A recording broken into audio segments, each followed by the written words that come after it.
And again, talking about black people, as a black person, I feel like I should weigh in on these issues simply because I'm here and I just have a different opinion than most. But it's interesting now, and I think I said in the last video, talking about black people, more and more of them are starting to see what I'm talking about, and other people haven't are saying it more eloquently than I ever could. So good on them for doing that. And also now this dude has shown that look, the Boondocks said something about it, so now it's something that we can all relate to because we all have seen it. And if you haven't, my God, you're missing out. What's up? What's up? Struggle is up, brother. Oppression is up, brother. If you don't want to be black, no problem. But can you please get the hell back? Last but not least, hit the Cash App for the Frederick Douglass and Marcus Garvey Academy. Dr.Umar Johnson. You probably just Just hearing him speak. No, not this guy, the doctor. Dude, holy fuck, he's just so annoying, bro.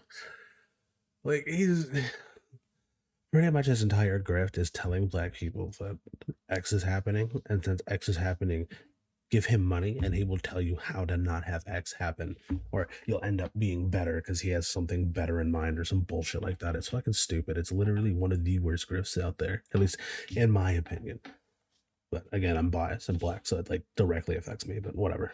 point see him as just a meme. The loud speeches, the dashikis, the school that never opens, the fact that he keeps asking for money. Quaker Grits is $20 million a year off black folks. Quaker Grits. Can I have your grit money for 1 year? Give me your grit money for 1 year and I will build 10 schools across this country. But what Yeah, he said grift incorrectly, but fair enough. if I told you that the Boondocks predicted all of it, even before Umar truly blew up? This video will break down how some of these characters in the show captures Umar. They capture his rise, his contradictions, and the fact that he let the black community down. So you'll see exactly how this cartoon warned us about a real man who promised a school and delivered absolutely nothing. Well, I can't say absolutely nothing. He has delivered a lot of comedy, people making fun of him. We don't like nothing more than Michael Jordan. We spent more perm money than McDonald's, and you know I love a damn double fish fillet with cheese. Shamrock shake. So when it's all said and done, a lot of this can't really be a surprise for us. Dr. Umar Johnson showed us exactly the kind of person that he is from the very beginning. Garbage. The Boondocks wasn't just funny, it showed a future.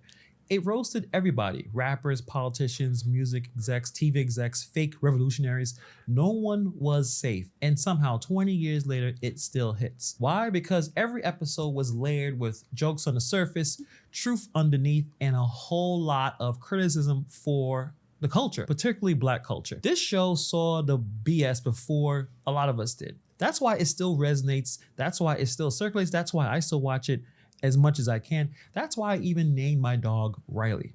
Rest in peace to my little man. So Let's say rest in peace, the real one, Riley. this show still matters. So we're gonna talk about an episode that reminded me a little bit about Dr. Umar. This episode was called Wingmen. Season 2, episode 11. So Huey goes back to Chicago for a funeral, connects with his old best friend Cairo, and obviously instantly regrets it because Cairo is no longer the real one that Huey remembers. Now he is in full performative mode. Kufi on, Malcolm X glasses, spitting Hopetep bars like a spoken word poet that just discovered some incense. He says things like, "My brother, we must ascend past the Eurocentric gaze." And Huey is just staring at him like, bro, what are you even talking about? And that is kind of the point of this situation. Cairo looks the part, he talks the part, he has the wardrobe, the slogans, the righteous vocabulary, but Huey sees it through immediately because underneath all that, And it's funny because there's people like this now online that always do that. And I've noticed every once in a while some grifter will pop up or whatever, and he'll be like this, and then we'll fade out, and then someone else will show up, and then they'll fade out, and then someone else will show up, and they'll fade out. And Dr. Umar just happens to be like the biggest one. And it's super annoying because it's like what people are seeing online from the black community seems to be one of two things. Either they're lawless freaks or they're this guy that just won't shut up at all about some shit that doesn't matter and doesn't apply to really anyone at all. And making fun of white people, like, that's always fun. That's always a fun thing to do. It's like nails on a chalkboard, dude. It's like that grift is done. It's over. It's lame. Like people don't agree with you anymore. And this is why black fatigue is a thing. And people are sick of hearing you. It's like it seems like you just don't want to help yourself and just looking for handouts. And then when people give you a handout, you squander that opportunity. Like, I don't want to hear it anymore. I'm black, dude. Like I don't go fucking like it's ridiculous. That conscious branding. Cairo is just cosplaying liberation. Cairo's Afrocentric performance is the actual arc. That's what makes it so rich, because this isn't just a roast, it's a warning. Same with Dr. Umar Johnson. You have the outfits, the fiery speeches, the loud Pan-African branding. Maybe I need to come to Junior's in Brooklyn tonight and get my favorite meals. I can't tell y'all what they are because then the FBI will know what my favorite meals are. We don't want that. But when it comes down to doing something that actually helps people, like building a school, is just crickets and cash apps. Because at this point, Cairo, just like Umar, his words are big and powerful, but the actions don't match. That's why at this point, where the building is either going to be taken away or auctioned off or whatever, nothing has happened. It's been over 10 years and the man has not been able to build a school. Holy shit, it's been 10 years? God, it seems like it was just yesterday this nigga kept yapping about, I'm going to make a school and it's going to be better than everything and anything you've ever seen. It ended up being like total shit. And well, by total shit, it just never opened. So I guess it wasn't total shit. But like, and there's still people giving him money. It hurts. It's like it hurts because there's actual people out here like struggling. And they could have used that money significantly better. And it's crazy because some of the people that are struggling are also some of the people that are giving money. And it's ridiculous. But I'm glad that we've all kind of woken up and been like, yeah, this is bullshit. I was saying this was bullshit when I first saw Dr. Umar. Whatever. I'm not trying to be a fucking hipster here. He has been able to get the Cash Apps, the PayPals, the Venmos. I should have had that $2 million. I should have had that $2 million 30 days after I started the fundraiser on May the 20th. It don't make no sense. But y'all sure call me up when the school's messing with your son. Did you make a donation to my school? Oh, not yet. Bye. Click. He's been able to have paid speeches going across the world. He's able to go on podcasts and go into radio stations and just to throw out a bunch of lines that will be clipped for social media so he can continue to have his brand and continue to make that money while the school stays closed. So this man promised a school for over a decade. He toured the country collecting donations, millions raised, websites made, promo videos posted, and yet nothing has happened. Nothing. Grifter. See this, my friends, is a grifter. When people say grifter, they don't know what it means. They don't know what it means. But when he is here, this is a grifter. This is so far a 10 to 12 year grift.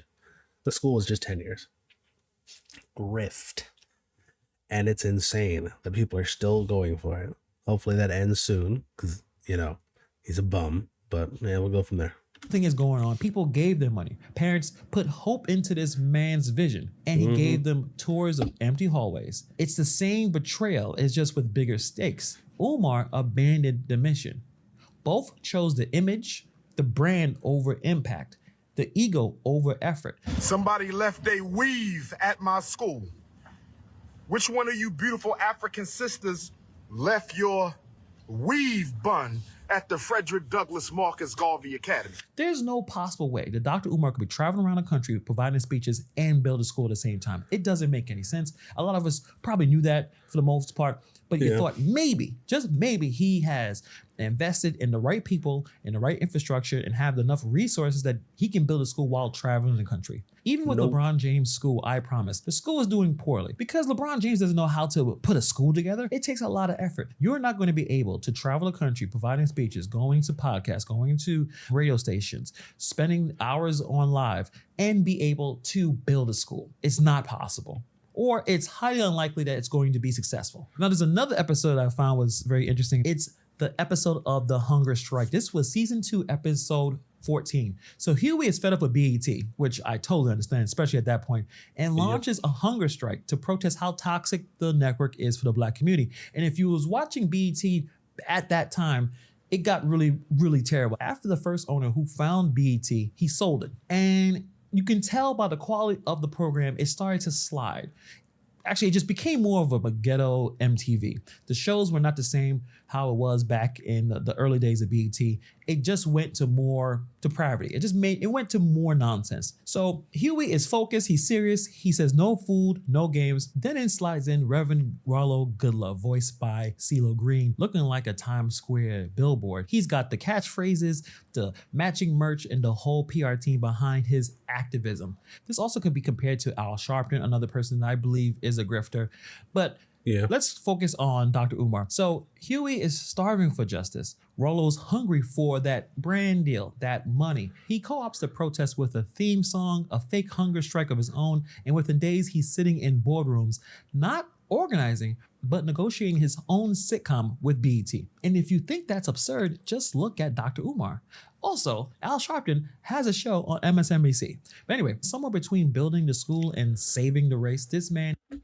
I forgot Al Sharpton. Jesus Christ, another goddamn fucking grifter in this space. Well, was in this space. I mean, I don't know much about MSNBC anymore, but surprise, surprise, because it's easier to say a whole bunch of shit and then without actually acting on it, because you don't have to do anything. But I feel like we all know that now that we're here. I don't know what we could do, because it seems like, and this isn't just like a Dr. Umar thing. There have been, and you can just look it up on YouTube or Google, or especially on TikTok. There are a lot of people that'll say shit on TikTok, get a lot of money and all this extra shit, and then they'll sell out as soon as they make money. And it's not the first time this has happened. And it's got to the point where I've also seen black creators be like, I don't support black businesses, because this seems to be happening over and over and over again. They're just here for the bag. They get the bag and then they fuck off and leave everyone else high and dry. Like, oh, damn it. And has basically turned into a spectacle. Now you have the Date with Dr. Umar contest. I want to clarify the Date with the Doctor reality show that's going to be kicking off really, really soon. The Date with the Doctor reality show is really a conversation platform. It is a conversation platform where black women and I will exchange views and opinions. You know what this sounds like? You know what this sounds like? Brother, this sounds like a cult, just about. Like, because you know how in cults, the cult leader's always like, yeah, there's no sex, but like, I get to have one-on-one time with your wife, like, at all times, so whenever I want, and they end up fucking, like, how is this any fucking different? Actually, now that I think about it, how is this really any different? Because, like, there are people, I've met people that are, like, 100% on this dude's dick, and if you say anything about it, man, oh my god, they get fucking upset. They get so upset. It's actually kind of ridiculous how upset they get, but whatever. On various issues affecting the world, the African race, and black women in particular. It will be a platform where black women can expose their brand, their business, and influence the culture of black women and influence the culture for black women. This is going to be an uplifting reality show. I'm calling it a Date with the Doctor because that is going to be the ambiance. That's going to be the context. That's going to be the background. It's not a real date. Let me say this again. I am not looking for a wife. You've got live streams airing out family drama, shouting down critics, and blaming conspiracies for every single issue in his life. No foreplan, no timelines, just more donations and more drama. It's not a movement anymore. It's a one-man reality show. Stop looking for free shit, okay? I got 6 degrees. It's so rich coming from a loser like him. Holy shit. Stop looking for free shit. God, the amount of balls it takes to say some stupid shit like that, and then I guarantee you at the end of this video, he's like, donations, give me donations. I'm a real doctor, not the fake ones on YouTube. You understand? Real credentials, real school psychologist. Stop looking for free shit from me. We can afford to purchase the HVAC unit for the school and the gym. We can afford to purchase the HVAC material. We cannot afford to pay for the labor. It is the labor, brothers and sisters. It is the labor, brothers and sisters. And just like you want to know what you could do? You want to know what you could do as a black man who has a trade, who has like 3 trades technically? You could just ask them to help out. I mean, you're not going to do that because you'd rather get the money, but there are black people that do HVAC. I mean, they probably don't believe in your bullshit because they realize that you're retarded, but I mean, I guess we'll go from here, right? Rollo, he's using the language of liberation to sell a product, himself. What started as a mission for Black boys turned into a nonstop Umar tour. His mic is in his hand, his ego is unchecked, and the school is nowhere in sight. So let's line it up. Cairo showed us fake Afrocentrism. Rollo showed us fake activism.